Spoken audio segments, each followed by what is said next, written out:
A family of 4 vanished without a trace into the vast, unforgiving embrace of Glacier National Park.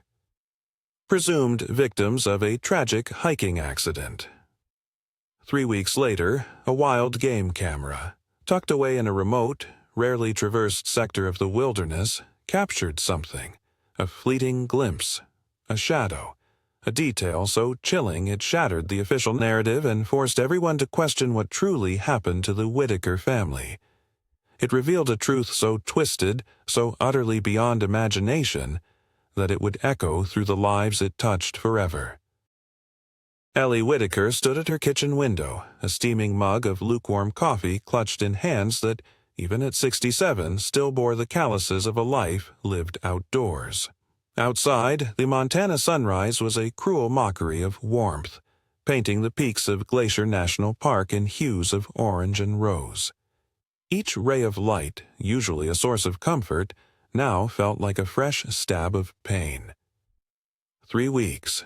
3 weeks since her son Daniel, her daughter-in-law, Rachel, and her 2 vivacious granddaughters, Ivy and Wren, had disappeared into those very mountains. 3 weeks since the search teams, with their dogs and helicopters and grim, professional faces, had packed up and left, the official report citing probable loss due to extreme weather conditions and unforeseen avalanche activity. Probable. The word tasted like ash in Ellie's mouth. They had given up. But Ellie Whitaker was not a woman who gave up, especially not on her own flesh and blood.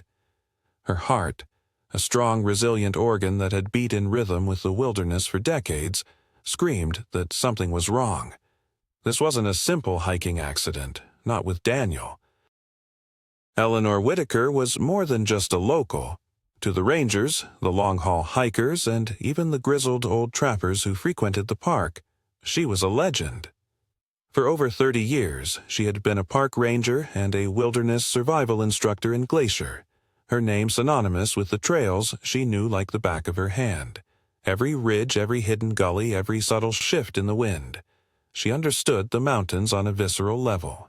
She had rescued countless lost souls, navigated blizzards that trapped lesser men, and stared down grizzlies with an unwavering gaze. Her reputation wasn't built on bravado, but on an uncanny blend of instinct, knowledge, and an unbreakable will. She was an anachronism in an increasingly domesticated world, a woman forged by rock and ice whose connection to the wild ran deeper than blood. The aroma of stale coffee pulled her back to the present, but her mind drifted back to the last time she'd seen them. It was a week before their planned hike, a fleeting visit from Daniel and his family. The twins, Ivy and Wren, had barreled into her arms, their laughter echoing through her quiet cabin. Daniel, ever the thoughtful son, had called her that evening, his voice a warm hum over the crackling line. "Just wanted to check in, Mom," he'd said, a hint of his familiar boyish excitement in his tone. "The girls are already buzzing about the hike. Rachel found this incredible trail, apparently a bit off the beaten path, but she swears the views are worth it." Ellie remembered a flicker of unease. Daniel was meticulous, cautious, almost overly so when it came to the girls. "Off the beaten path? Daniel, you know these mountains can be unforgiving. Stick to the marked trails, especially with the little ones." He'd chuckled, a sound that now haunted her sleep. "Relax, Mom. We've got maps, a GPS, and I'm practically carrying a pharmacy in my pack. Besides, it's just a day trip, nothing crazy."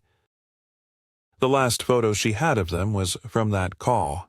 Daniel, on speaker, holding his phone up as Rachel, with a wide, bright smile, held a giggling Ivy and Wren in a playful embrace, their faces smushed together.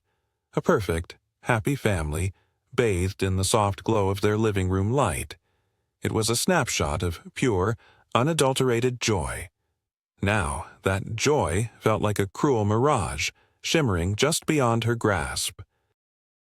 Ellie ran a thumb over the worn edges of the photo, tucked into the frame of her mirror. She didn't believe in accidents. Not like this. Daniel, for all his adventurous spirit, had always been a protector. He wouldn't have led his family into irreversible danger. The mountains had claimed lives before. She knew that better than anyone. But the silence from them, the utter lack of any sign, felt different. It felt deliberate. And as the official search concluded, leaving behind only echoes of their absence, Ellie knew, with a certainty that chilled her to the bone, that she was just beginning her own. The bitter wind of late autumn in Glacier National Park seemed to claw at Ellie's very bones, but it was nothing compared to the gnawing chill in her heart. She stood in the bustling lobby of the Apgar Village Lodge, a place usually vibrant with the excited chatter of hikers and tourists now feeling strangely hollow. The air hung thick with the scent of pine and stale coffee, a scent that normally brought her comfort, but today only served as a stark reminder of the absence that echoed around her. She had driven straight here from her small cabin, the one nestled deep within the park's periphery. The authorities had concluded their extensive search, their faces etched with the polite pity of those who delivered bad news. Their words still rang in her ears. "We've done everything we can, Mrs. Whitaker. The terrain, the conditions. It's unlikely." Unlikely, as if life, as if her son, as if her granddaughters, could be summed up in a statistical probability. Ellie approached the front desk where Tom, the lodge clerk whose face was a patchwork of sun-baked wrinkles and genuine concern, looked up, his expression a mixture of surprise and sorrow. "Miss Whitaker," he said, his voice softer than usual. "Didn't expect you back so soon." "Hello, Tom," Ellie replied, her voice firm despite the tremor in her hands. She pulled a stack of freshly printed flyers from her worn leather bag. The paper was still warm from the printer, the images of Daniel, Rachel, Ivy, and Wren stark against the stark white background. "I need to put these up." Tom's gaze fell to the flyers, a flicker of something unreadable, doubt, perhaps, or resignation, crossing his features. "Ellie, the sheriff's department, they closed the case." "They closed their case," Ellie corrected, her eyes, usually warm and knowing, now sharp and unwavering. "Mine is just beginning." She pushed the flyers across the counter. "Any new faces around? Anyone passed through recently who might have been off the beaten path?" Tom cleared his throat, avoiding her gaze. "No, ma'am. Not really. Most folks are pulling out with the weather turning. Besides, the areas they were last seen in are, well, you know how it gets up there." Ellie knew. She knew the mountains demanded respect, that they could turn on you in an instant. She had taught that lesson 1,000 times. But Daniel wasn't reckless. That was the core of her unwavering conviction. Her son, Daniel. He wasn't the kind of man to blindly follow a GPS into a whiteout or to disregard warnings about treacherous terrain.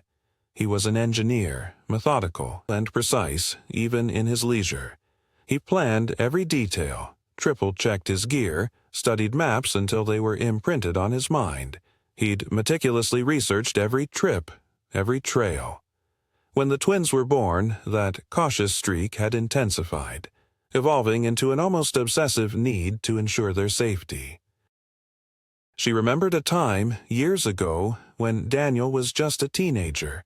They were backpacking near Grinnell Glacier, and a sudden, unexpected squall had descended upon them. He hadn't panicked. Instead, he had calmly assessed their position, found a natural shelter, and ensured they were bundled against the cold, even when she, with all her experience, had felt a prickle of unease. He was her son, yes, but he was also a man who understood risk, a man who respected the power of nature. He wouldn't have just disappeared. Not without a reason. Not without a fight. As Tom hesitantly tacked a flyer to the notice board, alongside faded announcements for forgotten events, Ellie's gaze drifted to the towering peaks visible through the lodge's panoramic windows. They stood silent, majestic, holding their secrets close. But Ellie Whitaker knew a thing or two about secrets, and she had a feeling these mountains were about to whisper theirs, whether they wanted to or not. Her hope, though battered and bruised, remained unbroken. It was a stubborn, fierce thing, fueled by a mother's love and the deep, unsettling conviction that the official story was a lie. Ellie spent the better part of the morning pressing her new flyers into the hands of anyone who would take them. a silent prayer for answers in each crumpled sheet.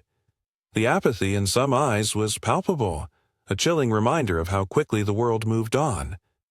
Others offered condolences, their words hollow echoes in the cavern of her grief. She left the lodge feeling more isolated than ever, the vastness of the mountains mirroring the emptiness inside her. As the afternoon wore on, a chance encounter offered a flicker of something new. Ellie was retracing Daniel's planned route, walking the initial, well-traveled portion of the trail, trying to conjure his presence when she saw him. Cal Jennings, a local hunter and amateur wildlife photographer, Cal was a man as old and gnarled as the ancient pines that clung to the higher elevations. He was packing up a portable blind, his movements slow and deliberate. He had a reputation for spending weeks at a time in the backcountry, often in places no one else dared to venture, searching for the perfect shot of elusive big game. "Cal," Ellie called out, her voice cutting through the crisp air. He straightened slowly, his keen eyes, accustomed to spotting subtle movements in the undergrowth, fixing on her. "Ellie Whitaker. Heard about your kin. Tough break, that." His voice was gruff, devoid of the forced sympathy she'd grown weary of. "It wasn't a break, Cal," Ellie corrected, her jaw tight. "It was something else. I just don't know what." She hesitated, then took a chance. "You spend a lot of time out here. Any chance you had cameras set up in the North Cascades, maybe near Sentinel Peak?" That was the general area Daniel had mentioned to her, the off-the-beaten-path route. Cal slowly chewed on his lower lip, his gaze drifting to the distant, snow-capped peaks. "Got a few out there, yeah, mostly for tracking elk and mountain goats. Haven't checked them in a while, though. With the snow coming in," he trailed off, his eyes narrowing, a spark of something unreadable in their depths. "Could you?" Ellie pressed, a desperate plea in her voice. "Just check the last few weeks, anything, a deer, a bear, a flicker of movement, anything that might give me a clue." Cal grunted, a sound that could have meant anything. "Suppose I could. Heading that way in a day or two anyway. Got a few traps to check." He didn't promise anything, but he didn't refuse. For Ellie, that was enough, a sliver of possibility. 2 days later, the phone in Ellie's cabin rang, startling her from a restless sleep. It was Cal. His voice was unusually flat. "Got something? Found one of my cameras. You better come see for yourself." Ellie was at his ramshackle cabin within the hour, the familiar scent of wood smoke and damp earth clinging to the air around his porch. He led her inside to a cluttered table laden with maps, hunting knives, and a small, rugged laptop. He clicked a few keys, and a grainy video feed appeared on the screen. It was a time-lapse, showing snippets of a snow-dusted forest floor. Minutes turned into hours, then days, the shadows lengthening and receding with the sun. Ellie leaned closer, her breath catching in her throat. She saw a lone deer, then a bobcat, ghosting through the undergrowth.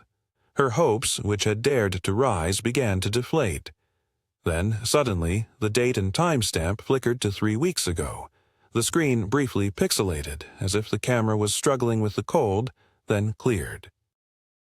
A figure emerged from the dense trees. Ellie's heart seized in her chest. It was human, a woman, dressed in what looked like hiking gear, though obscured by the distance and the quality of the video. The way she moved, the slight hesitation in her step, it looked like Rachel. It had to be Rachel. A choked sound escaped Ellie's lips. She was alive. A wave of relief, so potent it almost buckled her knees, washed over her. But then, the relief curdled into a cold, hard knot of dread. The figure paused, glancing around nervously, and then the critical, horrifying detail.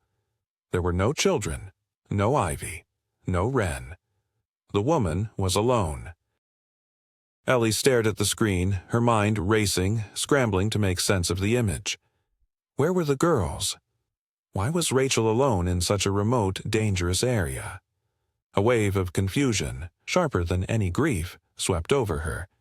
This wasn't what she expected. This wasn't a family lost in a storm. This was something far, far worse.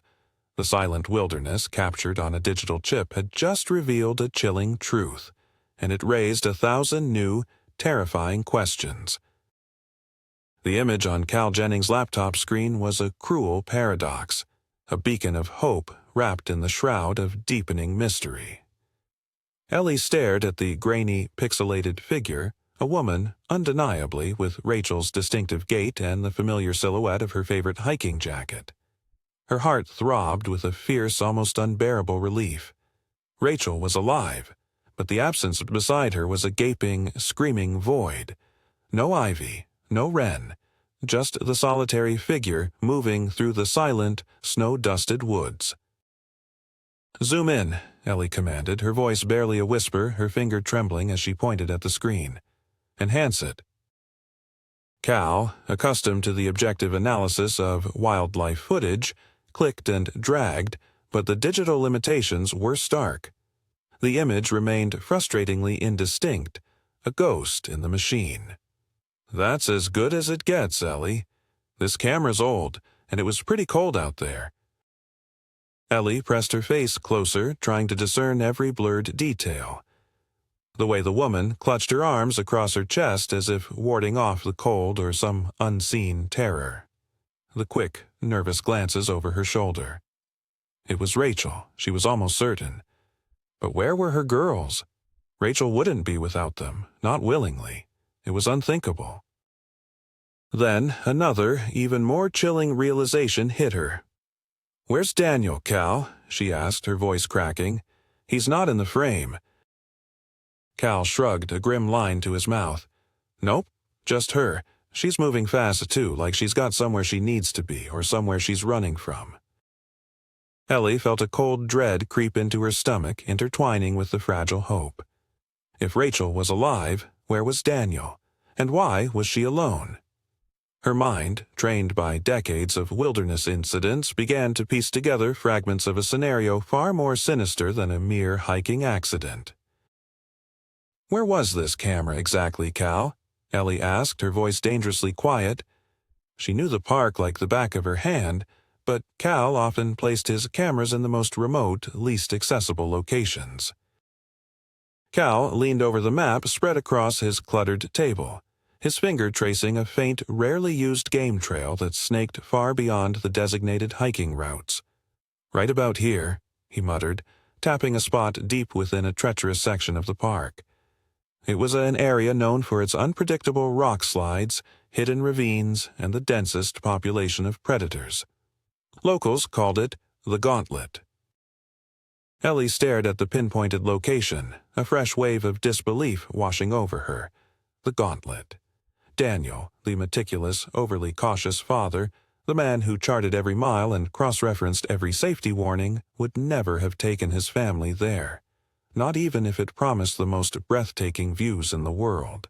He was too protective of Ivy and Wren, too aware of the risks.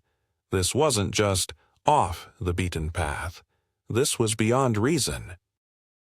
A cold certainty began to settle in Ellie's mind, solidifying the seed of doubt that had been planted weeks ago. This blurred image, this solitary figure, this impossible location. It wasn't evidence of a tragic accident. It was evidence of something else entirely, something premeditated, something that had forced Rachel into that desolate, dangerous corner of the wilderness, alone and without her children. The mountains, she realized, were not just holding secrets. They were actively concealing a truth that felt far darker than anything she had ever imagined. The small, cracked screen of Cal's laptop had shown her a sliver of hope, then plunged her into an abyss of chilling uncertainty. Ellie didn't need a forensics expert to tell her what she saw. The image was grainy, yes, but the undeniable truth of it clung to her like the mountain mist. Rachel, alone. No girls, no Daniel. She gripped her phone, her knuckles white, and dialed Detective Marshall's number. The receiver felt cold against her ear. She recounted her meeting with Cal, the video, the impossible location. She spoke with a measured urgency. carefully omitting the more emotional conclusions she'd already drawn. "Detective," she said, her voice steady despite the tremor in her hands. "This is Eleanor Whitaker. Cal Jennings just showed me footage from one of his game cameras, from the Gauntlet area. It's Rachel, 3 weeks ago. She's alone." There was a long pause on the other end, filled only with the faint crackle of the phone line. "Mrs. Whitaker." Marshall's voice was weary, tinged with the familiar note of polite dismissal she'd come to dread. "I understand your distress, but a blurry image, without context, it's not enough to justify redeploying search and rescue, especially in that terrain. Not for a single, unconfirmed sighting. We've exhausted all leads based on known facts. There's no new evidence of foul play here, just ambiguity." "Ambiguity?" Ellie's voice rose, a sharp edge of frustration cutting through her controlled tone. "My daughter-in-law is alone in one of the most dangerous parts of this park, 3 weeks after she supposedly vanished with her family, and you call that ambiguity? Where are my granddaughters, Detective? Where is Daniel?" "We sympathize, Mrs. Whitaker," Marshall reiterated, his tone becoming firmer, more official. "But we have to follow protocol. Without clear evidence, especially considering the time elapsed, we simply cannot commit further resources at this time. If new, concrete evidence emerges, we will reevaluate." He might as well have hung up. The cold, bureaucratic finality in his voice was a stone wall. Ellie clenched her jaw, biting back the angry retort. She hung up, the click echoing in the silent cabin. They had given up. They had written her family off as another tragic statistic.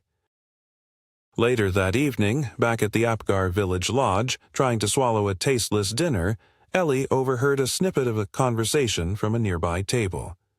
2 park visitors, oblivious to her presence, were discussing the missing Whitaker family. "Can you believe it?" one woman whispered, her voice low but carrying clearly in the quiet dining room. "The grandmother, old Ellie Whitaker, still poking around. Must be hard to accept, but you gotta move on, right? Can't just waste resources chasing ghosts." "I know," the other woman replied, "and really, what's she even doing? Not like she's going to find anything they didn't, just delaying the inevitable." The words, though not directed at her, landed like blows. Wasting resources, chasing ghosts, delaying the inevitable. A fiery resolve ignited within Ellie, burning away the last vestiges of despair. They might see her as a grieving old woman, clinging to a lost cause. They might believe she was powerless, but they didn't know Eleanor Whitaker. She left her half-eaten meal and walked briskly towards the lodge's gear shop. The decision solidified with each determined step. She wouldn't wait for concrete evidence. She was the evidence. She was the one who knew these mountains, who could read their silent language, who understood the subtle shifts that told a story. And she knew, with every fiber of her being, that something terrible had happened, and that the answers lay out there, hidden in the unforgiving embrace of the wild. Back in her cabin, Ellie moved with a focused intensity, fueled by a potent mix of grief, rage, and unwavering determination. This wouldn't be a search party. This would be a rescue, or a retrieval of truth. She began to meticulously assemble her pack, her movements precise and practiced, honed by decades of wilderness excursions. First, the essentials: high-energy rations, a robust first aid kit, a water purification system, and multiple layers of thermal clothing. The temperature was dropping, and snow was forecasted. She checked her headlamp, its beam a stark artificial sun in the darkening cabin. Spare batteries, always. A multi-tool, a compass, a detailed topographic map of the Gauntlet area marked with Cal's pinpointed location. She packed emergency flares, a satellite phone, though reception was notoriously spotty in that area, and a small but powerful hand flare. She pulled out her old ranger jacket, its faded green fabric a testament to years of service, and slipped it on. It felt like a second skin, a suit of armor against the encroaching night and the crushing weight of her fears. As she laced up her heavy-duty hiking boots, she thought of Daniel, of Rachel, of Ivy and Wren. She thought of the solitary figure on the screen, moving like a phantom. A mother's intuition, sharp and relentless, told her there was a story unfolding in those silent mountains, a story far more complex and heartbreaking than anyone suspected. And Ellie Whitaker, the legend of Glacier, was going to find out what it was, tonight. The biting wind had escalated into a furious gale, whipping snow into a frenzy that stung Ellie's exposed skin like 1,000 tiny needles. The moonlight, which had offered a fleeting promise of guidance earlier, was now completely swallowed by the churning, leaden clouds. Glacier National Park, a place she had once called her sanctuary, had transformed into a formidable adversary, its beauty replaced by a raw, untamed savagery. Each step was a battle. The ascent became steeper, the packed snow beneath her boots turning treacherous with hidden ice. She used her hiking poles, not just for balance, but to probe the path ahead, testing for unseen drops or unstable patches. The beam of her headlamp, a solitary beacon in the vast darkness, struggled to cut through the swirling flakes, creating an eerie, shifting landscape of shadows and fleeting white. Her breath plumed in the frigid air, burning in her lungs with every labored gasp. "Daniel," she whispered, the name lost in the roar of the wind. "Rachel, Ivy, Wren." She repeated their names like a mantra, a rhythmic chant against the mounting exhaustion that threatened to drag her down. Her legs, though strong from years of hiking, ached with the effort. The cold was seeping into her bones, trying to find purchase to numb her resolve, but she pushed through it, fueled by the image of Rachel's solitary figure on Cal's screen and the agonizing question of her granddaughter's whereabouts. She was nearing the Gauntlet, the notorious section Cal had marked on her map. Even in daylight, it demanded respect. At night, in these conditions, it was an invitation to disaster for anyone but the most experienced. But Ellie wasn't just experienced. She was driven by a force far more powerful than fear. As she navigated a narrow exposed ridge, the wind threatening to rip her from her footing, a faint, almost imperceptible sound reached her over the howl of the storm. A rustle, not the natural rustle of wind through snow-laden branches, but something else, something rhythmic, like footsteps. She froze, her headlamp beam sweeping across the swirling white curtain. Nothing, just the endless dance of snow and shadow. Ellie dismissed it, attributing it to her overactive mind, the stress of the night, the sheer physical exertion. But then, a moment later, a distinct crack echoed from somewhere off to her right, distinct despite the wind, like a twig snapping under a heavy boot. It was too close, too deliberate for an animal. Her senses, honed by years in the wild, screamed a warning. She extinguished her headlamp, plunging herself into absolute darkness. Her eyes, accustomed to the subtle nuances of starlight and snow-reflected moonlight, strained to adapt. The darkness was profound, broken only by the faint shimmering patterns of the blowing snow. She stood motionless, listening. The wind was a roaring beast in her ears, but beneath it she thought she heard it again. A faint scraping sound, then a muffled thud. A shiver, unrelated to the cold, ran down her spine. She wasn't alone. That much she was sure of. But who was out here in this blizzard, in this unforgiving wilderness, and what did they want? Was it a searcher? Unlikely, given Marshall's dismissive tone. A lost hiker? Also unlikely this far off the marked trails. A new kind of dread, sharper and more immediate than the one she'd carried for weeks, began to coil in her gut. She reached for the small, heavy object tucked securely in her inner pocket, a .38 revolver, her old service weapon, kept for protection in these parts. She hadn't expected to need it. But as she stood there, a solitary figure swallowed by the mountain's wrath, Ellie Whitaker realized that the wilderness tonight held more than just natural dangers. It held secrets and perhaps a human predator. The wind howled like a banshee, tearing at Ellie's clothes, but the sound was slowly being eclipsed by the frantic hammering of her own heart. The twig snap, the scraping thud, they were no figment of her imagination. Someone was out here. Someone was close. She moved off the exposed ridge, dropping low into the meager shelter of a thick stand of fir trees, her hand wrapped tightly around the cold steel of her revolver. Her headlamp remained off, her eyes straining against the profound darkness, trying to pierce the swirling snow.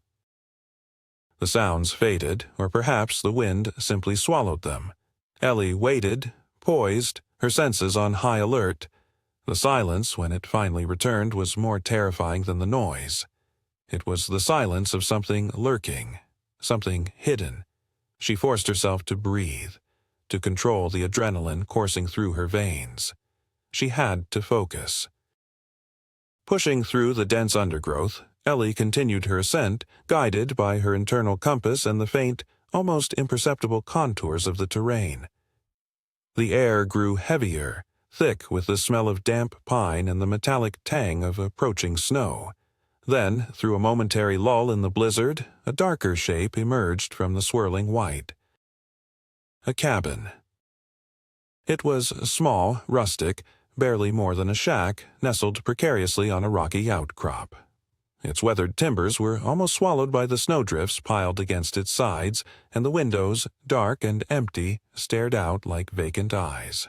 No smoke curled from its chimney, no light glowed from within. It appeared utterly abandoned, a derelict monument to forgotten travelers.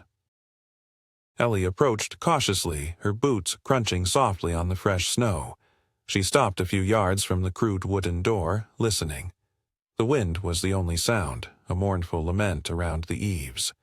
She pulled her revolver from her pocket, the cold metal a reassuring weight in her palm, and slowly pushed the door inward. It groaned on rusted hinges, opening into a small, frigid room.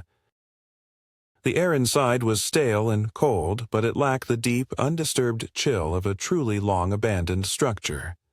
There was a faint scent of pine resin and something else. Something faintly chemical like antiseptic or cleaning solution. Her headlamp clicked on, its beam sweeping across the sparse interior. A rickety table, 2 stools, a crude stone fireplace, and a narrow cot pushed against the far wall. Dust motes danced in the light, but beneath them, Ellie's keen eye detected something else. On the dusty floor, near the cot, was a faint boot print. Too small for Daniel, too large for Ivy or Wren. It was fresh enough to show the tread pattern clearly, and then her gaze landed on the tabletop.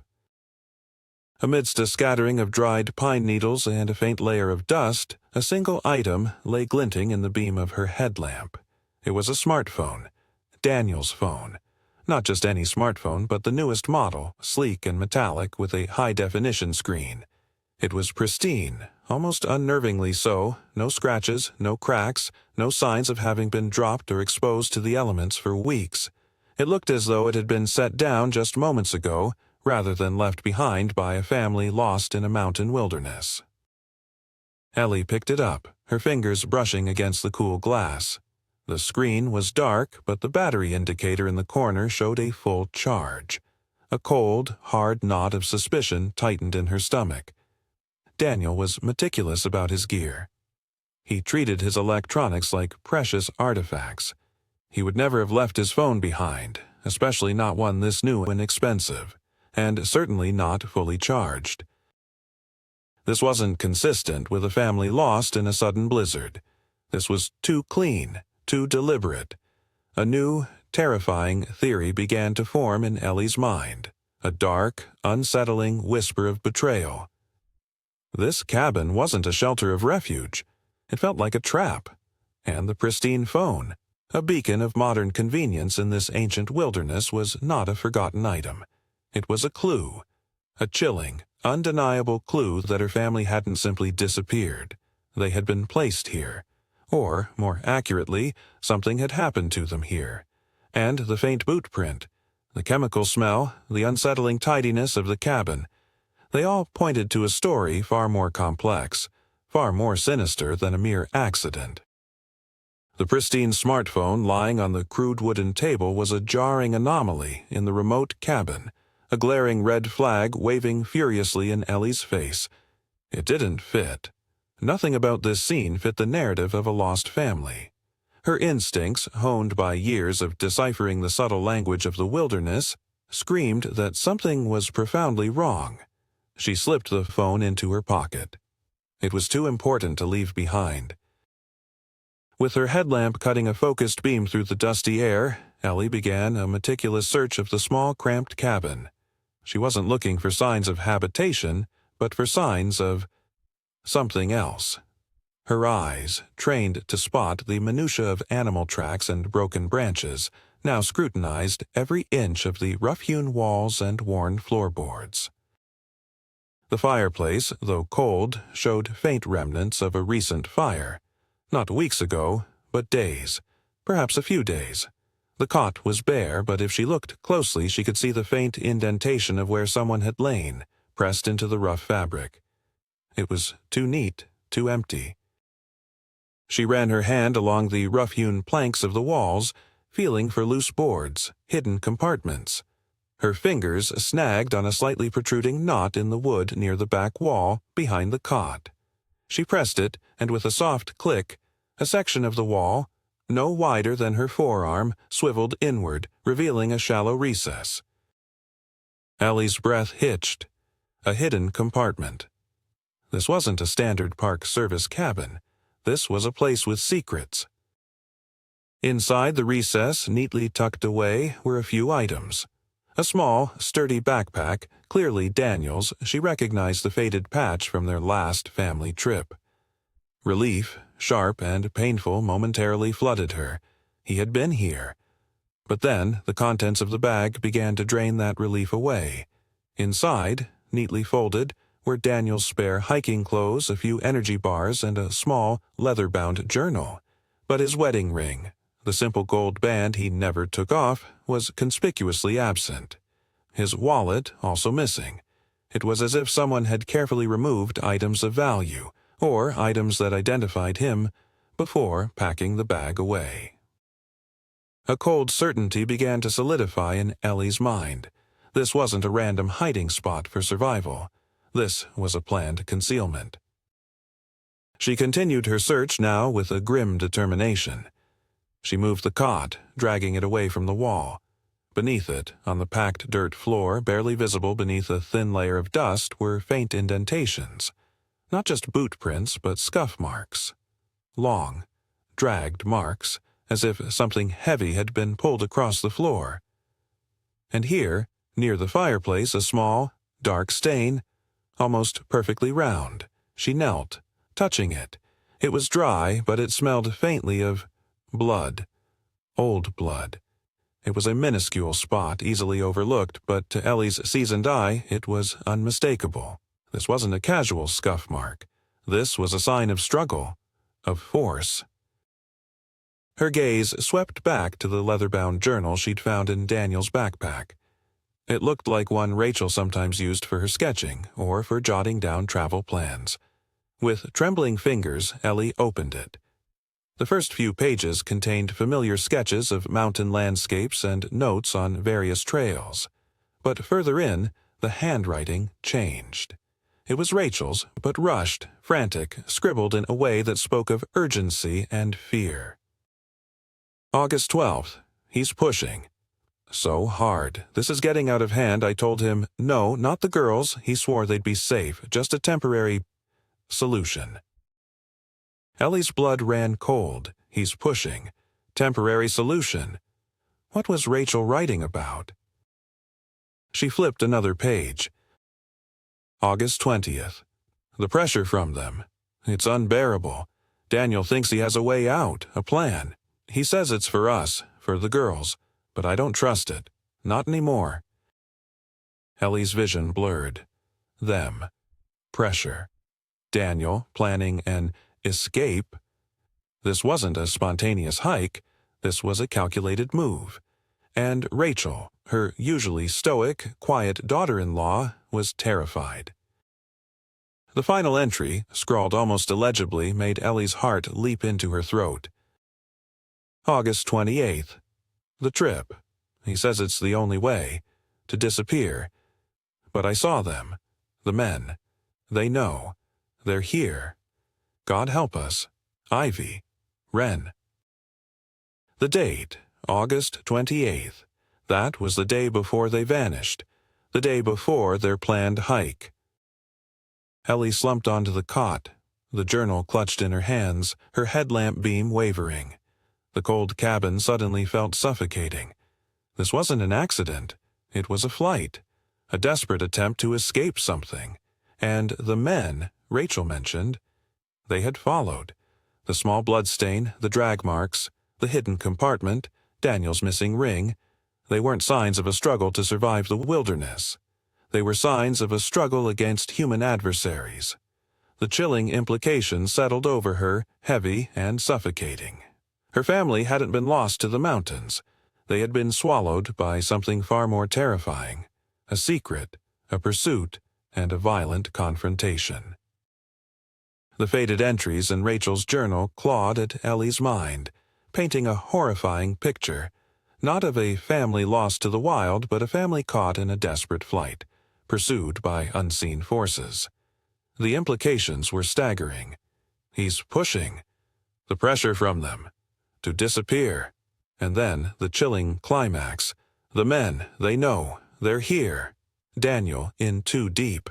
Rachel, terrified. The girls, unwitting pawns. Ellie ran a hand over her face, the rough stubble of a few days' growth scratching her skin. The blizzard outside intensified, rattling the cabin's flimsy frame, each gust a reminder of her precarious solitude. She had to think. She had to process this new, devastating truth. If Daniel and Rachel had been involved in something illicit, something that led to this desperate attempt to vanish, then the wilderness wasn't just a challenge like it was a hiding place and potentially a grave. Just as she began to formulate a plan, a subtle shift in the cacophony of the storm outside pierced her concentration. A sound distinct from the wind, a rhythmic crunch of snow. Footsteps, heavy, deliberate, drawing closer. Ellie's head snapped up, her hand instinctively moving to the .38 in her pocket. She extinguished her headlamp, plunging the cabin into absolute darkness, save for the faint filtered light of the blizzard through the single window. She pressed herself against the cold, rough wall next to the door, revolver drawn, heart thumping against her ribs like a trapped bird. Her senses, heightened by adrenaline, strained to catch every nuance. The footsteps stopped directly outside the door. A moment of pregnant silence stretched, thick with tension, then the creak of the rusted hinges as the door slowly began to open. A figure emerged from the swirling white, a dark silhouette against the backdrop of the storm. They stepped inside, the wind momentarily rushing in behind them, carrying a sharp metallic scent. The person closed the door quickly, plunging the interior back into near-total darkness, then fumbled for something. A click, and a powerful, tactical flashlight beam sliced through the gloom, sweeping across the small space. The beam landed directly on Ellie, frozen against the wall. The figure in the doorway stiffened. "Ellie, what in God's name are you doing here?" The voice was rough, familiar. It was Cal Jennings. His face, illuminated by the harsh beam of his flashlight, was a mask of shock and something else. Something Ellie couldn't quite place. Surprise, yes, but also a flash of alarm, quickly masked. Ellie kept her revolver aimed steadily at him, her arm unwavering. "That's a question I should be asking you, Cal," she said, her voice low and steady, belying the turmoil within. "You didn't mention this cabin when we talked, or that you'd be visiting it tonight, or what you'd be looking for." Cal's eyes, usually shrewd and knowing, darted around the cabin, lingering for a fraction of a second on the now visible hidden compartment, then on the disturbed cot, and finally on Rachel's journal, which Ellie still clutched in her hand. A faint grimace touched his lips. He was too calm, too collected for someone who had just stumbled upon a heavily armed woman in a remote, storm-lashed cabin. "Just checking my traps, Ellie," Cal said, his voice a little too smooth, a little too casual. He slowly raised his hands, palms open, but his eyes were calculating, assessing. Heard the storm was coming in. Figured I'd hunker down here till morning. Funny, Ellie replied, her voice laced with ice, because this cabin has fresh signs of struggle, and I just found this. She held up Rachel's journal, its worn leather cover starkly visible in the beam. It seems Rachel was keeping quite a detailed account of what was really going on, about Daniel's plan, about the men, and about how you, Cal, just happened to have a camera pointed at the exact spot where Rachel showed up, alone, just before the storm hit. A flicker of something, fear, recognition, crossed Cal's face. His composure cracked just for a moment. He hadn't expected her to find the cabin. He hadn't expected her to find the journal. And he certainly hadn't expected her to be waiting for him, armed and with a chilling clarity in her eyes. The silence in the cabin, broken only by the incessant wail of the wind outside, stretched taut, vibrating with unspoken truths. Ellie knew, with an absolute certainty, that Cal Jennings wasn't just an innocent hunter. He was involved, and the questions, sharp and relentless, began to form in her mind. How involved? And to what extent? The air in the small cabin crackled with a tension thicker than the blizzard outside. Ellie's revolver remained steady, aimed directly at Cal Jennings, who stood bathed in the unforgiving beam of his own tactical flashlight. His face, usually a canvas of weathered indifference, now showed the raw edges of a man caught in a lie. He tried to project casualness, but the subtle tremor in his hand, the way his gaze kept flicking towards the journal in Ellie's grip, betrayed him. "Just checking traps, Cal." Ellie's voice was cold, devoid of her usual warmth. "That's quite a detour from your usual spots. And you're here, in a raging blizzard, when you knew full well this cabin was at the center of a missing persons case that the police just conveniently closed." She gestured with the journal. "Rachel's last entry talks about the men, about Daniel's plan to disappear. And you, Cal, just happened to have a camera set up in the only place that captured a glimpse of her, alone, in a panic." Cal swallowed hard, his throat working. He knew Ellie Whitaker. He knew her reputation for being relentless, for seeing through facades. Lies wouldn't work on her, not now. He slowly lowered his hands, a sigh escaping his lips. "All right, Ellie, put the gun down. Let's talk. You don't understand the half of it." "Then make me understand," Ellie commanded, her finger tightening slightly on the trigger. "Where are my granddaughters, Cal? And what in God's name did Daniel and Rachel get themselves into?" He hesitated, his eyes flickering to the small dark bloodstain Ellie had spotted earlier, then to the hidden compartment. "It wasn't supposed to go down like this," he mumbled, his voice hoarse. "Daniel, he was desperate." Ellie watched him, her gaze unwavering. She didn't trust him, not entirely, but she needed answers. Desperate for what? Cal took a deep breath as if steeling himself. Money. He got tangled up with the wrong people. High-stakes poker, online gambling, a lot of it. He fell behind, owed a considerable sum. These weren't your average loan sharks, Ellie. These were organized. They don't play around. Ellie felt a jolt of shock. Daniel? Her level-headed, responsible son, caught in a criminal web? It felt impossible, yet the evidence mounting before her eyes was undeniable. What does that have to do with Rachel and the girls disappearing? "Everything," Cal said, his eyes finally meeting hers, a flicker of genuine fear in their depths. "They threatened Rachel, and the girls. Said if Daniel didn't pay up, they'd make sure his family disappeared permanently, one by one. Daniel thought he had a way out, a plan to fake their disappearance, go off the grid for a while, let the heat die down, then reappear once he'd settled things." Ellie felt a cold, sickening wave wash over her, a fake disappearance. Daniel, orchestrating this elaborate, horrifying charade. And the hike? The remote trail? Part of the plan, Cal admitted, his voice now a low, grudging confession. He told me he'd found a remote section of the park where he could stage it. Make it look like an accident. I was supposed to be a lookout, keep an eye on things, make sure no one followed too closely. My cameras were just a convenient excuse. So you were helping him? Ellie accused, her grip on the revolver tightening. Concealing a crime? Leading search parties astray? Not like that, Cal protested, shaking his head vehemently. I owed Daniel. He helped me out a few years back when I was in a bad spot. He said it was the only way to save his family. I didn't know the extent of it. I just thought it was a temporary thing. A few weeks, then they'd resurface. I swear. He ran a hand through his sparse gray hair. But then, things went sideways. Sideways how? Ellie pressed, her heart hammering. Her granddaughters. This was about Ivy and Wren. Cal hesitated, then spoke in a rush as if the words were desperate to escape.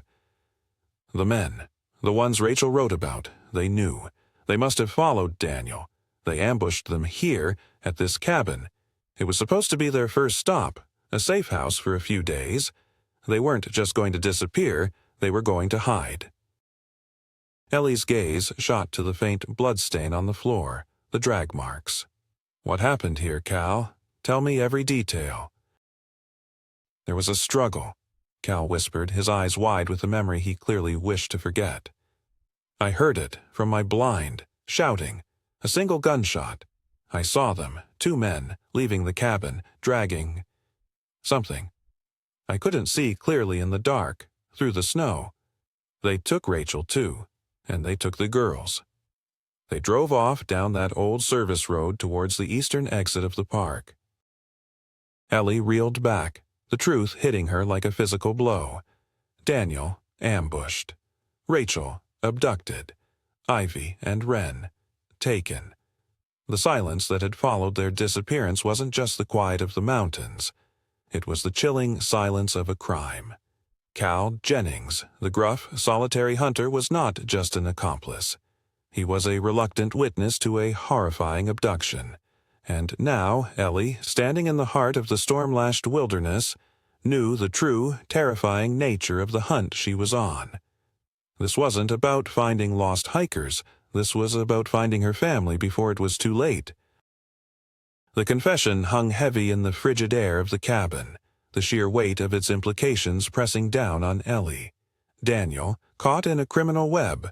Rachel and the girls abducted. The accident, a desperate, botched attempt to disappear. The man before her, Cal Jennings, a witness and reluctant accomplice. The truth, when it finally emerged from the layers of deceit, was far more brutal than any mountain tragedy. You called the police? Ellie's voice was a low, dangerous growl. After you saw them? After they took my family? Cal flinched, his eyes darting away. I panicked, Ellie. Those men, they weren't just muscle. They were cold, ruthless. I knew they'd come after me if I said anything. And what would I say? That I helped Daniel try to disappear? I was afraid. Ellie's gaze burned into him. Fear. A luxury she couldn't afford. She had to act. She had to contact Marshall, give him this new, damning information. The blurry video, Rachel's journal, Cal's testimony, it was more than enough concrete evidence now. She reached for her satellite phone, pulling it from her pocket. The small device felt heavy, a fragile link to the world beyond this remote, snow-swept wilderness. As her thumb hovered over the call button, a new sound cut through the howling wind, chilling her to the bone. The distinct crunch of a vehicle on the snow-covered service road growing louder. Not Cal's old truck. This was heavier. A sudden piercing beam of light, not from a headlamp, but from a powerful spotlight, swept across the cabin's single window, momentarily blinding them. They're here, Cal whispered, his face draining of color. They must have been checking the cabin. They know I'm here.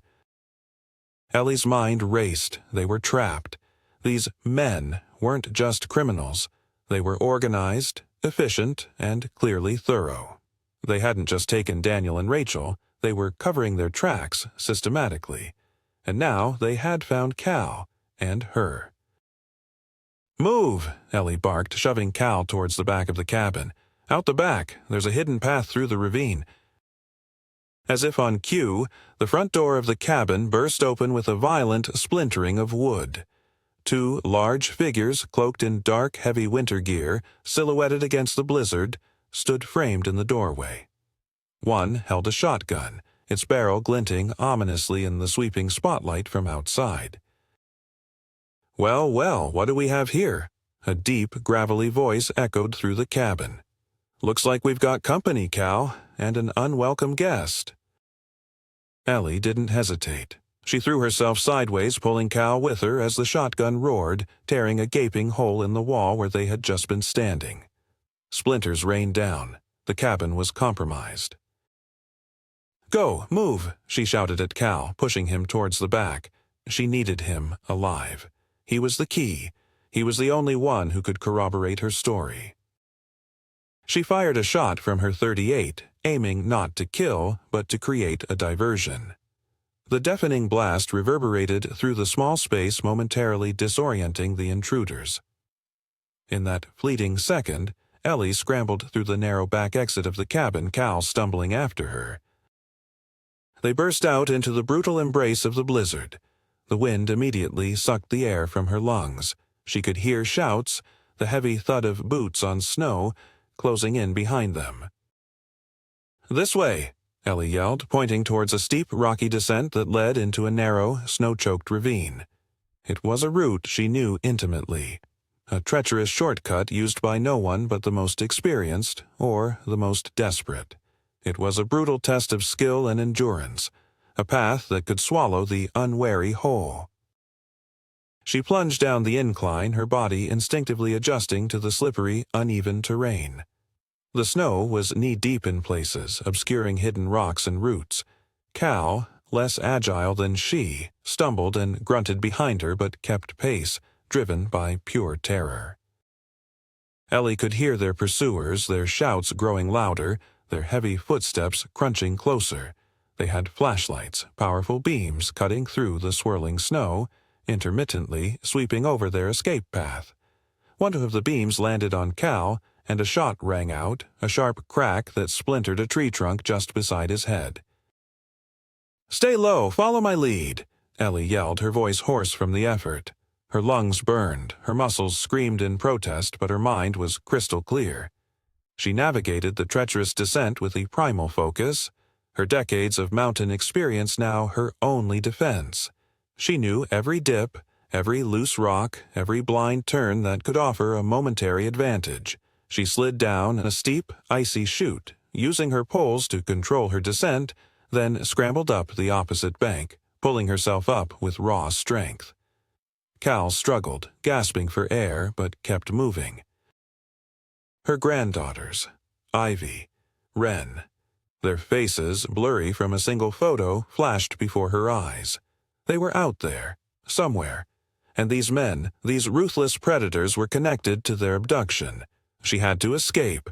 She had to get this truth to the authorities. She was no longer just a grandmother looking for her family.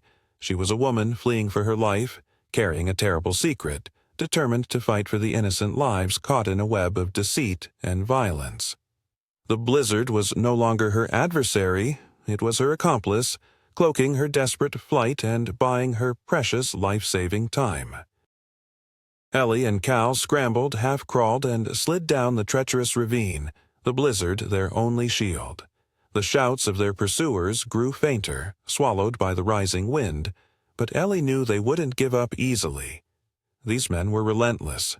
Her lungs burned, her muscles screamed, but the thought of Ivy and Wren, terrified and alone, fueled every agonizing step. She had to survive. She had to get this truth out. As dawn began to paint the eastern sky with faint hues of gray and bruised purple, the storm showed the first signs of relenting.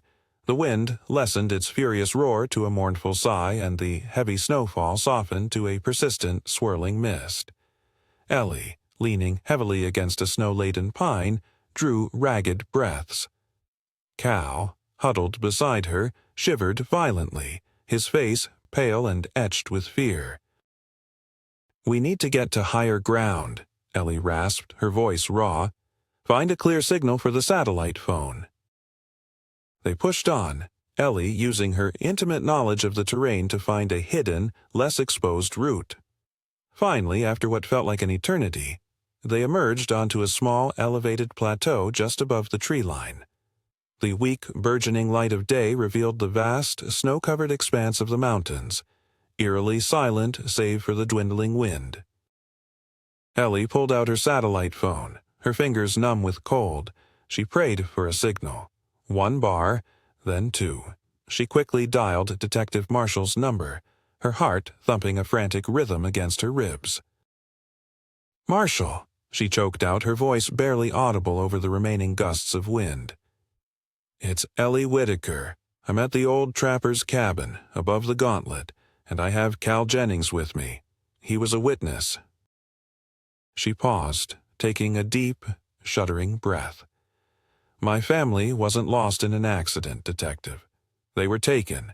Daniel was involved in something financial. He owed money to dangerous people.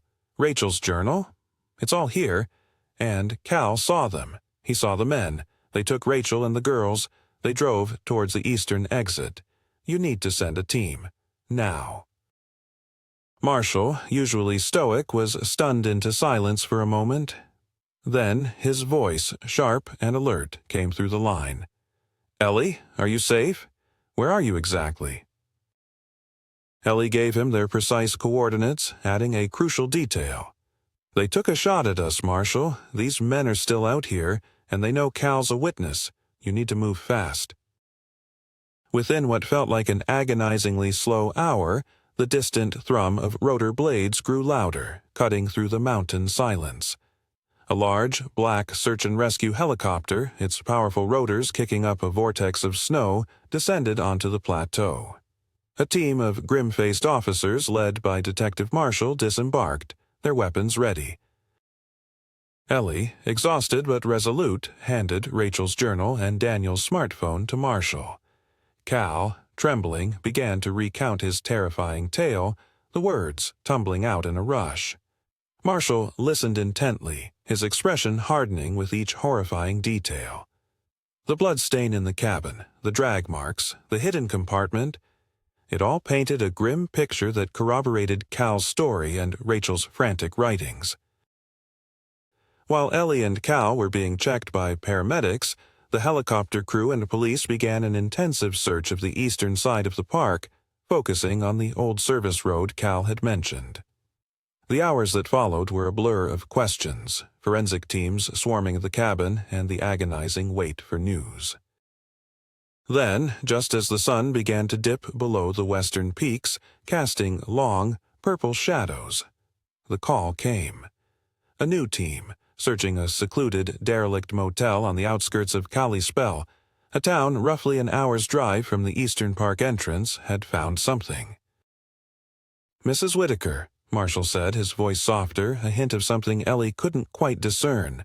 "We found the girls. Ivy and Wren are safe." Ellie's knees buckled. Relief, so profound it was almost painful, washed over her, unleashing a torrent of tears she hadn't realized she was holding back. They were alive. Her babies. The details that emerged over the next few hours were piecemeal, shocking, and deeply saddening. Ivy and Wren had been found in a motel room, left with a substantial sum of cash and a hastily scrawled note. The note, later identified as Rachel's handwriting, simply said, "Keep them safe. It's done. Don't look for me."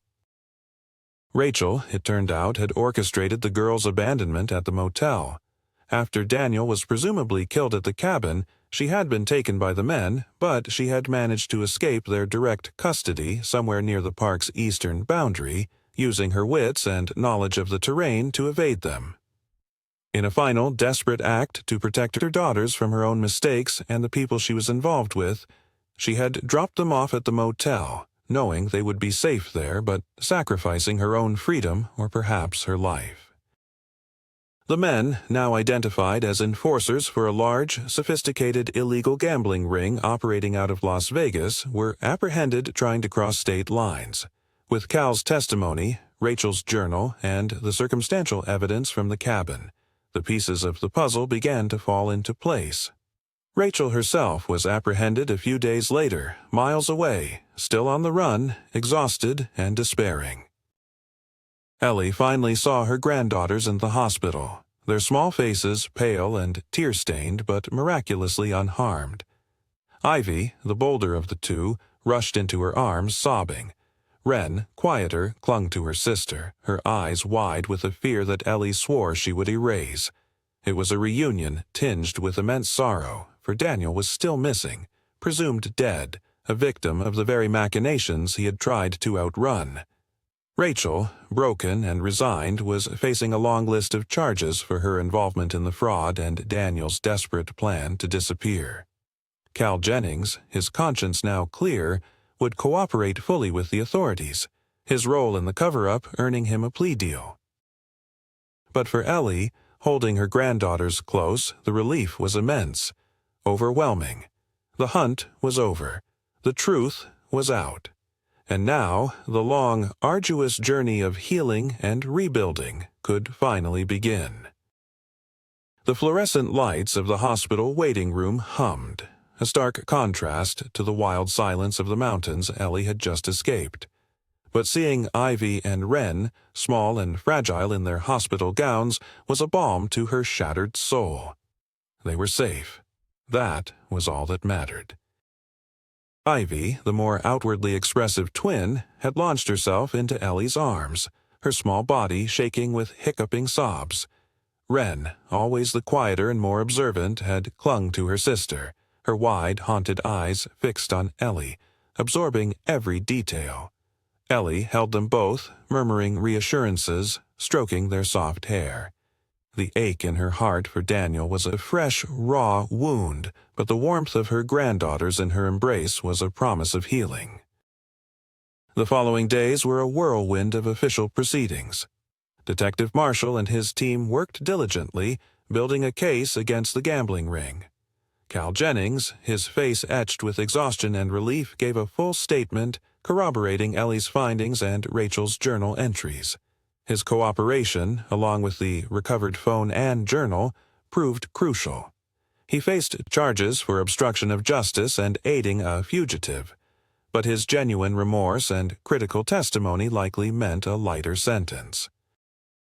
Rachel was less fortunate. Apprehended trying to cross the border into Canada, she was brought back to face a barrage of charges: conspiracy, fraud, and endangerment of her children. Ellie visited her in custody, a tense, silent exchange across a plexiglass barrier. Rachel's eyes, once so bright, were now vacant, filled with a profound despair. "I just wanted them to be safe," she'd whispered, her voice barely audible. "Daniel. He promised. He said this was the only way." Ellie couldn't offer comfort, only the stark truth. Her desperate choices had shattered lives. As for Daniel, his fate remained agonizingly unknown. Despite extensive searches, no trace of his body was found at the cabin or in the surrounding area. The blood stain, the drag marks, they suggested violence, but without a body, there was no definitive proof.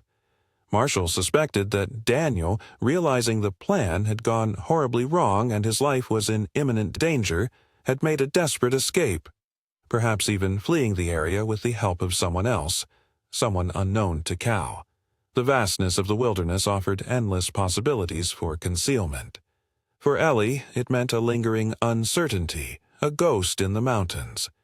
He was gone, but the finality of death remained elusive. She allowed herself to hope, a tiny, flickering ember, that somewhere, somehow, her son was alive, trying to disappear for good. The true aftermath, however, settled in Ellie's quiet cabin, now home to the sounds of two small girls. Taking Ivy and Wren in was a decision made without hesitation. They were her family, her responsibility, her precious links to the sun she had lost. The transition was difficult. The girls were quiet, prone to nightmares, and understandably confused. Ellie began the arduous task of piecing their lives back together, trying to explain the incomprehensible. She spoke of their father's love, of their mother's desperate choices, simplifying the dark complexities into terms their young minds could grasp. She emphasized that what happened was not their fault, that they were loved and that they were safe now. To help them heal and to honor Daniel's memory in a meaningful way, Ellie poured her heart and soul into a new purpose. She liquidated some of her savings and, with the help of a few dedicated friends and former colleagues, established the Daniel Whitaker Wilderness Education Foundation. Its mission: to provide underprivileged children with access to outdoor education and survival skills, teaching them respect for nature, self-reliance, and the importance of responsible outdoor practices. It was a legacy of prevention, a way to ensure that other families, other children, never face the same dangers, both human and natural, that had swallowed hers. Life in the cabin took on a new rhythm. Mornings filled with the aroma of hot coffee and pancakes, the sounds of childish chatter and Wren's quiet hums as she drew. Afternoons were spent exploring the gentler, safer trails near the cabin, Ellie patiently teaching them the names of trees, the calls of birds, the resilience of the wilderness.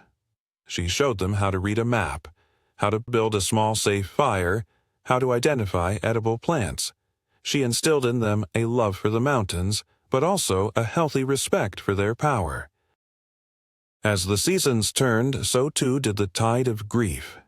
The sharp edges of loss began to soften, replaced by a quiet, enduring ache.